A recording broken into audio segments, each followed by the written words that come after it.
हर सुबह जब मैं तैयार होकर घर से निकलती हूँ तो सिर्फ अपने काम के लिए नहीं निकलती। मैं अपने सपनों को साथ लेकर निकलती हूँ। एक बेहतर भविष्य की उम्मीद लेकर निकलती हूँ। लेकिन पिछले कुछ दिनों से सपनों से ज्यादा एक डर मेरे साथ चल रहा है। ऐसा डर जो अब सिर्फ खबरों में नहीं दिखता बल्कि पटना की सड़कों पर महसूस होने लगा है। बीते रविवार की सुबह थी। तारीख था 3 मई।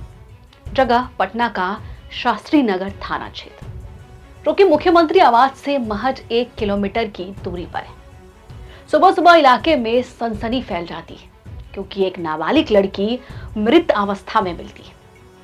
लाश कचरे के ढेर के पास पड़ी थी। कचरे के ढेर में उस लड़की को फेंका गया था।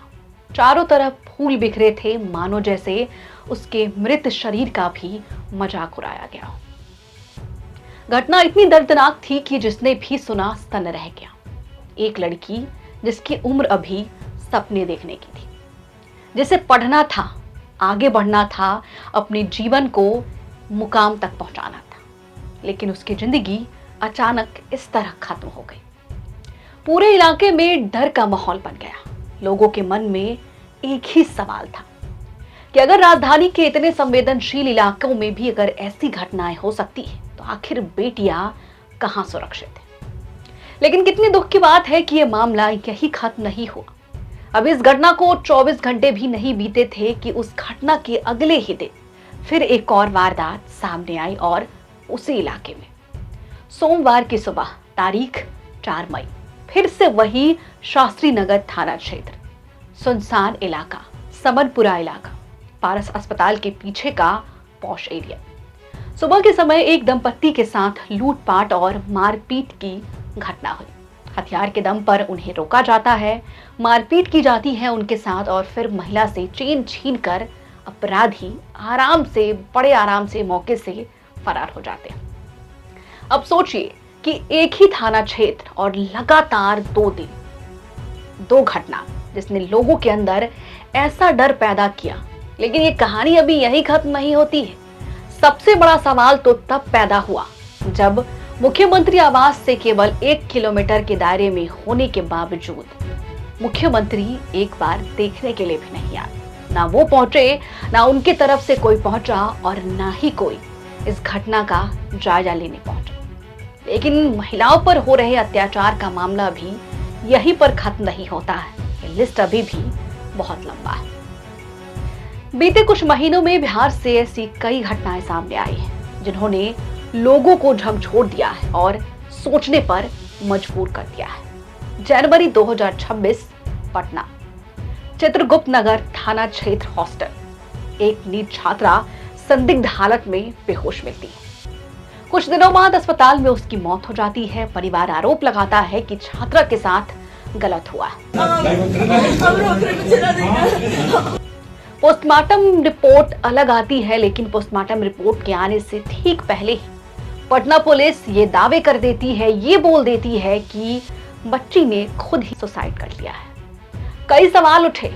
लोगों ने संघर्ष किया, सड़कों पर उतरकर इंसाफ की गुहार लगाई, लेकिन 4 महीने बीतने के बावजूद वो मामला अभी तक ज्यों का त्यों पड़ा हुआ है। तो अब सवाल उठ रहे हैं कि क्या अब पढ़ाई करने आई बेटियां भी सुरक्षित नहीं? उस घटना के बाद बिहार की हजारों लड़कियों के माता पिता डर चुके हैं। कई परिवारों ने अपनी बेटियों को अकेले बाहर भेजना बंद कर दिया है। लोगों के मन में बस एक ही सवाल था कि अगर राजधानी पटना में ये हाल है तो बाकी जगह बेटियों के साथ क्या व्यवहार होता होगा? क्या बाकी जगह बेटियां सुरक्षित? फिर आया अप्रैल 2026, जहानाबाद। एक स्कूल में पढ़ने वाली सिर्फ 5 साल की बच्ची, जिस उम्र में बच्चों को स्कूल और खिलौनों की चिंता होती है, वो गुड्डो गुड़ियों से खेलती है, उस उम्र में उसके साथ दरिंदगी की खबर सामने आई। आरोप लगा कि स्कूल के ही एक कर्मचारी ने बच्ची के साथ गलत किया और सबूत मिटाने की कोशिश की। पूरे इलाके में गुस्सा इतना फैल गया, लोग सड़कों पर उतरे, आंदोलन की मांग की, लेकिन इसके बावजूद इंसाफ नहीं मिला। और इसी महीने पूर्णिया से एक दर्दनाक खबर फैल गई। 20 अप्रैल 2026 की रात एक छोटी बच्ची शादी समारोह में गई थी। अगली सुबह उसका शव खेत में पड़ा मिला। परिवार पूरी रात बच्ची को ढूंढता रहा, लेकिन सुबह जो मिला उसने पूरे गांव को सन कर दिया। तो सवाल सिर्फ अपराध का नहीं है, सवाल उस भरोसे का है जो धीरे धीरे लोगों के मन से टूटता जा रहा है, जो धीरे धीरे लोगों के मन से सरकार के लिए नफरत भरता जा रहा है। मैं पटना की एक आम लड़की की तरह आपसे एक सवाल पूछना चाहती हूँ कि क्या आज इस शहर में अकेले बाहर निकलना सच में सुरक्षित महसूस होता है? जब शहर के व्यस्त और संवेदनशील इलाकों में ऐसी घटनाएं हो सकती है, तो फिर बाकी जगहों पर रहने वाले लोग खुद को सुरक्षित कैसे महसूस करें? कहां लड़कियां सुरक्षित हैं? हम लड़कियां जब घर से निकलती हैं तो सिर्फ रास्ता तय नहीं करती, अपने सपनों की तरफ बढ़ रही होती। किसी का सपना नौकरी पाने का होता है, तो किसी का अपने परिवार को संभालने का, तो किसी का अपने पैरों पर खड़े होने का। लेकिन अब हर मोड़ पर एक डर साथ चलता है। डर इस बात का कि कहीं कोई पीछा तो नहीं कर रहा, डर कि कहीं कोई हमला ना कर जाए, डर कि कहीं हम सुरक्षित वापस घर लौट ही ना पाए। और सबसे दुख की बात यह है कि धीरे धीरे लोग ऐसी खबरों के आदी होते जा रहे हैं। जो दिनचर्या होती है, ये खबर दिनचर्या में एक होता जा रहा है। लोग इसे सुनते हैं, दुख व्यक्त करते और फिर सब सामान्य हो जाता है। लेकिन जिन परिवारों पर ये बीतती है, उनके लिए ये जिंदगी कभी सामान्य नहीं होती। आज जरूरत सिर्फ बयान देने की नहीं है, जरूरत है ऐसी व्यवस्था की जहां अपराध करने से पहले अपराधियों के मन में डर हो, जहां बेटियां सुबह हो या रात बिना डर के बाहर निकल सके। क्योंकि किसी भी शहर की असली पहचान उसकी बड़ी इमारतों या फिर चौड़ी सड़कों से नहीं होती। उस शहर की पहचान इस बात से होती है कि वहां महिलाएं कितनी सुरक्षित हैं। पटना तेजी से आगे बढ़ने की बात करता है, नई सड़कें बन रही है, बड़े प्रोजेक्ट्स आ रहे हैं, विकास की बातें हो रही है। लेकिन अगर एक लड़की खुद को सुरक्षित महसूस नहीं कर पा रही है, तो फिर उस विकास का क्या मतलब? ये बात किसी राजनीति के लिए नहीं कही जा रही है, ये बात मैं इसलिए कह रही हूं क्योंकि डर अब लोगों के मन तक पहुंच चुका है। आज हर माता पिता अपने बच्चों को लेकर चिंतित है। हर लड़की के फोन पर घर से बार बार कॉल आता है, कहां पहुंची, घर कब लौटोगी, अकेले मत जाना। सोचिए ये डर कितना बड़ा है कि अब सावधानी हमारी आदत बन चुकी है। हालांकि सावधानी बरतनी भी चाहिए, लेकिन हर पल मन में डर लेकर नहीं।